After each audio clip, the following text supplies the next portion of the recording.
6 अप्रैल सन 1980 6 अप्रैल सन 1980 Bharatiya Janata party Haryana प्रदेश की relay race की पहली जो मशाल जिनके हाथ में थी, आदरणीय डॉक्टर कमला वर्मा जी, उस रिले रेस की मशाल को आगे बढ़ाते हुए आज 15वीं बार उस रिले रेस की मशाल जिनके हाथों में पहुंची है, ऐसे हमारे युवा साथी बहुत जज्बातों से भरे हुए एक स्पष्ट संगठन की दिशा, ऐसे हमारे बहुत ही प्रिय साथी श्री नायब सिंह सैनी जी, हमारे जो नवनियुक्त प्रदेश अध्यक्ष बने हैं, जिनके सम्मान के लिए, जिनके स्वागत के लिए आज हम यहाँ पर पधारे हैं और जिन्होंने इस मशाल को इनके हाथ में पकड़ाई है, सफलतापूर्वक पूरे संगठन की बागडोर को संभालते हुए आगे बढ़ाते हुए हमारे पूर्व निवर्तमान अध्यक्ष, वर्तमान में राष्ट्रीय सचिव श्री ओम प्रकाश जी धनखड़, और उसी प्रकार से उसी कड़ी में उससे पहले जिन जिन के हाथ में मशाल आई थी, नाम सब हमारे नायब सिंह सैनी जी ने गिनाए हैं। वर्तमान में ऐसे 2 सारथी जिन्होंने पार्टी को आगे बढ़ाया था, ऐसे केंद्रीय मंत्री चौधरी कृष्णपाल गुर्जर जी और श्री सुभाष बराला जी। वर्तमान में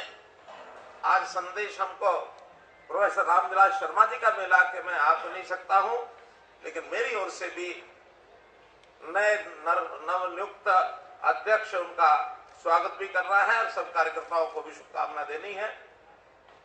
आज हमारे बीच से बहुत से प्रदेश अध्यक्ष जो उस समय रहे उस रिले रेस में, जैसा डॉक्टर कमला वर्मा जी ने आगे चौधरी सूरजभान जी, फिर उसके बाद डॉक्टर मंगल सेन जी, बाद में प्रोफेसर रामविलास शर्मा जी, और उनके बाद श्री ओम प्रकाश ग्रोवर जी के बाद उनके बाद श्री रमेश जोशी जी के बाद ओम प्रकाश ग्रोवर जी, और ओम प्रकाश ग्रोवर जी के बाद आदरणीय मनचंदा जी, कटारिया जी के बाद कटारिया जी, और फिर गणेशी लाल जी, कृष्णपाल गुर्जर जी, मनचंदा जी के बाद कृष्णपाल गुर्जर जी, और कृष्णपाल गुर्जर जी के बाद सुभाष बराला जी, बीच में रामविलास शर्मा जी दोबारा। यानी वैसे तो कुल 13 बनते हैं, लेकिन 2 ऐसे हमारे अध्यक्ष हुए जिन्होंने 2 बार ये पारी खेली है, चाहे उसमें रामविलास शर्मा जी हैं, चाहे सुभाष बराला जी हैं, और फिर सुभाष बराला जी के बाद ओम प्रकाश धनखड़ जी, और आज बहुत ही हमारे लिए एक बहुत ही सौभाग्य का ये दिन, सुअवसर, एक आनंदमय ये दिन, 30 अक्टूबर नए प्रदेश अध्यक्ष श्री नायब सिंह सैनी जी, इन्होंने बागडोर संभाली है। मैं हरियाणा के सब कार्यकर्ताओं की ओर से विश्वास दिलाता हूं कि जैसे पूर्व अध्यक्ष जितने भी रहे, जब चाहे संगठन मंत्री के नाते मुझे दायित्व था, चाहे अन्य ने दायित्व देश भर में काम करने का मौका मिला,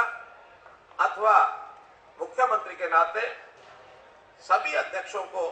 संगठन के काम को आगे बढ़ाने के लिए भरपूर जितना समर्थन आवश्यकता सब दिया। आज भी मैं नए प्रदेश अध्यक्ष जी को विश्वास दिलाता हूं कि हरियाणा सरकार की ओर से पूरा समर्थन इस संगठन को आगे बढ़ाने के लिए जितनी आवश्यकता भरपूर समर्थन दिया जाएगा। भाई बहनों, आज का दिन तो हमारे नए प्रदेश अध्यक्ष जी का, और अगर उसमें एक भूमिका विशेष होती है वो निवर्तमान प्रदेश अध्यक्ष जी का, दोनों के विषय हमने बखूबी सुने हैं। सरकार की बातें बहुत बार पहले भी की हैं, आगे भी करेंगे, लेकिन इतना ही अपेक्षा है कि संगठन 1980 से चल रहा है, लेकिन सरकार में हम पहले तो केवल कहीं ना कहीं समझौते के रूप में आ जाते थे। इतिहास अगर देखा जाए तो बहुत वर्षों तक हम किसी न किसी बड़ी पार्टी के साथ एक छोटी पार्टी के रूप में एक समझौता, और निश्चित समझौता होता था 20% हिस्सा विधानसभा के लिए और 20% हिस्सा लोकसभा के लिए। इतना ही चुनाव लड़ने को मिलता था। 18 विधानसभाएं 3 लोकसभा, 18 विधानसभाएं 3 लोकसभा, लेकिन 3 नहीं शायद 2 ही लोकसभा। लोकसभा में 10 में से 2 ही मिलते, वो तो बाद में मिली। मैं बहुत पहले 1996 से पहले तक की बात कर रहा हूं। 96 के बाद एक परिवर्तन देखने को मिला जब हमारे साथ समझौता करने के लिए एक से अधिक पार्टी आ गई। जब एक से अधिक पार्टी आई तो उस समय आखिर पार्टी का नीतिकारों ने कहा कि हमने पार्टी का विस्तार करना है। हमें पता है कि सरकार में आज हम पूरे रूप से तो नहीं आ सकते, लेकिन विस्तार करने के नाते कोई रणनीति बनाई जा सकती है। तो पहली बार 18 के बाद हमको विधानसभा की 25 सीटें लड़ने को मिली, लोकसभा की 7 सीटें लड़ने को मिली, और एक अवसर कुछ साल के बाद आया कि लोकसभा की 5 हमने, 5 हमारे समझौते वाले साथी ने 10 की 10 सीटें भी जीती। लेकिन एक व्याप बढ़ा, और बढ़ने के बाद धीरे धीरे ऐसी स्थिति भी आई कि पूर्ण राज्य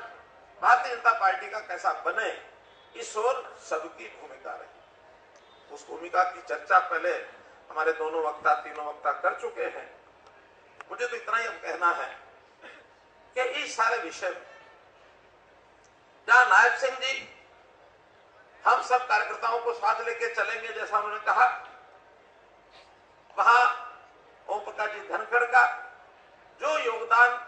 पिछले वर्षों में पार्टी को बहुत रूट लेवल तक पहुंचाने में रहा, वो अद्वितीय, अतुलनीय रहा है। मैं आशा करता हूं इस नए दायित्व पर, जहां प्रदेश अध्यक्ष जी से हमें अपेक्षा है, वहां राष्ट्रीय सचिव जो नवनियुक्त राष्ट्रीय सचिव हैं, इनसे भी हमें अपेक्षा है कि हरियाणा में आगे बढ़ने के लिए केंद्र के साथ हमारा नड्डा जी की टीम में अभी कोई लिंक ऐसा नहीं था, लेकिन अब एक प्रदेश में से एक कार्यकर्ता को वो लिंक बनाने का जो अवसर मिला है, इसका भरपूर उपयोग हम लोग करेंगे। इसी के नाते जहां तक संगठन की बात है और सरकार की बात है, दोनों के तालमेल के लिए भरपूर कोशिश पहले भी रही है, आगे भी कार्यकर्ता बैठ करके समय समय पर इन चीजों का विचार करेंगे कैसे बढ़ना है। मैं इतना विश्वास आपको दिला सकता हूं कि हमने ऐसे ऐसे काम किए हैं सरकार में, जो विपक्षी सरकारें आज से पहले हरियाणा जब से बना तब से और 2014 तक करना तो दूर की बात, उनकी सोच में भी नहीं आ सकती थी। ऐसी बात है, उनकी सोच में भी नहीं आ सकती। हरियाणा का कैसे सामान्य व्यक्ति, सामान्य परिवार, जिसको उसके अधिकारों की बात कोई बताने वाला भी नहीं था, और बता दिया जाए तो उसको मिलता नहीं था, संघर्ष करने लायक भी वो होता नहीं था, बिल बिलाता रहता था, सामान्य व्यक्ति को उसके हक की चीज मिलती ही नहीं थी। आज मैं दावे से कह सकता हूं, जो हक, जो अधिकार जिसका है वो उसी को मिलेगा, दूसरा कोई छीन नहीं सकेगा, ऐसा मेरा दावा है। और जिसके कारण से हमने अंत्योदय के संकल्प को लेकर के आगे बढ़ने का जो पंडित दीनदयाल जी उपाध्याय का स्वप्न था कि अगर सुखी समाज की कल्पना आपको करनी है तो समाज में खड़ा अंतिम व्यक्ति, अंतिम परिवार, उसकी आप चिंता कर लो, ये समाज सुखी हो जाएगा, ये गारंटी। आज कोई अंत में खड़ा है जो आगे बढ़ेगा, फिर जो उसके बाद अंत में आएगा उसको आगे बढ़ाएंगे। एक सौहार्द, एक प्रेम, प्यार, सद्भावना, इससे हम लोगों को आगे बढ़ाएंगे। एक थ्योरी ऐसी भी चलती है कि जो आगे बढ़ गया उसको पीछे खींचो। वो संघर्ष की, वो लड़ाई की, वो झगड़े की, उसकी बजाय आज हमको सबको साथ लेकर के मिलकर चलना है। और इस आगे चलने के लिए जैसा मैंने बताया, अगले 2 साल, 1 साल रादर, दो नहीं, एक ही साल, 1 साल बहुत क्रूशियल है। 2 चुनाव की बात हो रही है, लोकसभा में विधानसभा। मैं आपको आगाह करता हूं, एक और बड़ा चुनाव भी आने वाला है। 3 नगर निगम अभी एकदम चुनाव के मुहाने पर है, और 5 नगर निगम जो शायद इसी महीने के अंत में या दिसंबर की कौन सी तारीख, कितनी तारीख, 24 दिसंबर को 5 नगर निगमों का कार्यकाल भी पूरा हो रहा है। हो सकता है लोकसभा के साथ, लोकसभा से पहले या लोकसभा के तुरंत बाद ये 8 नगर निगम भी चुनाव में आएंगे। 8 नगर निगम अपने आप में एक बहुत बड़ा चुनाव होता है, जिसमें हमारा रोहतक का भी है, हिसार का भी है, फरीदाबाद भी है, गुरुग्राम भी है, मानेसर भी है, पानीपत भी है, यमुनानगर भी है, करनाल भी है। तो इन सब के लिए भी हमको तैयार रहना है। और मैं आपको अंत में इतना ही अपील करता हूं कि हम सब लोग इस सारे काम को, इस आगाज को आगे बढ़ाने के लिए, इस काम को आगे करने के लिए सब एकजुट होकर हम लोग काम करें। उसके वातावरण बनने के लिए अभी जैसे हमारे पास समाचार आ रहे हैं कि राजस्थान में निश्चित रूप से जीत हो रही है, मध्य प्रदेश की सरकार बरकरार रख रहे हैं हम, और छत्तीसगढ़ में भी हमारा भारतीय जनता पार्टी का फिर से राज आने वाला है।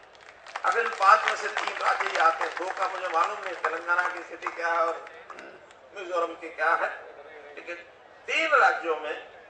स्पष्ट भारतीय जनता पार्टी की सरकार आने वाली है। और ये 3 राज्यों की सरकार आने के बाद एक समय के अंदर जितने चुनाव आते हैं उनको उसका प्रभाव पड़ता है। तो अगले 3 चुनाव हरियाणा के भी हम भरपूर जीत के साथ आगे बढ़ेंगे, ऐसा मेरा विश्वास। पुनः मैं नायब सिंह सैनी जी को अपनी ओर से भी शुभकामना देता हूं। और जैसा कहा धनखड़ जी ने कि हम लोग इकट्ठे काम करते रहे हैं, ये भी हमारे साथ एक टोली के रूप में काम करते थे, भले भूमिका में अलग अलग भूमिका थी सबकी। धनखड़ जी महामंत्री, हम लोग इकट्ठे काम किए, मैं संगठन मंत्री रहा, और कार्यालय के सारे काम को संभालने में जहां श्री गुलशन भाटिया जी काम करते रहे हैं, वहां हमारे नायब सिंह सैनी करते रहे हैं, हमारा एक साथी दीपक भी हुआ करता था, है मतलब वो उस समय था, तो आज भी उसी गति से वो आगे बढ़ रहा, उसकी भी जिम्मेदारियां बढ़ गई हैं। तो टीम पुरानी एक साल में एक कार्यालय में बैठ करके प्रोजेक्ट करना, वही काम करना, दिन होता नहीं, रात होता नहीं, पता नहीं था। तो उस टीम के रूप में कोई कार्यकर्ता कहां से कहां तक पहुंचता है, ये सबके लिए प्रेरणा का एक विषय है। तो आप सब लोगों को बहुत बहुत बधाई, बहुत बहुत धन्यवाद।